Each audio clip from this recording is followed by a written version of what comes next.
कितीही प्रयत्न केला तरी दुःख साथ सोडत नाही. सतत काही ना काहीतरी मागे लागतंय म्हणतोस.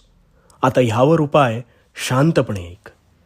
मुळात दुःख हे तुझ्यावर आलेलं संकट जरी असलं तरी ती तुझ्या मानसिकतेची आणि सहनशीलतेची कसोटी आहे. आता ह्या कसोटीला तू कसं सामोरं जातोस हे तितकंच महत्त्वाचं. ज्याच्या आयुष्यात ही संकट जास्त वाटायला येतात ते त्याची कुवत पाहून येत असतात. कारण जो हे वादळ झेलू शकतो तोच स्वतःला पेलू शकतो. आणि म्हणून जर तुला असं वाटत असेल की माझ्यावर संकटांचा मारा संपत नाही, तर तू त्या कसोटीला पात्र आहेस म्हणून. आणि तू त्यावर जर खरा उतरलास तर ध्यानात ठेव, ह्यानंतर तुझ्या जीवनात सुखाची सावली वास्तव्य करेल. याचं उत्तम उदाहरण म्हणजे हिरा हा टाकीचे अनेक घाव सोसून मग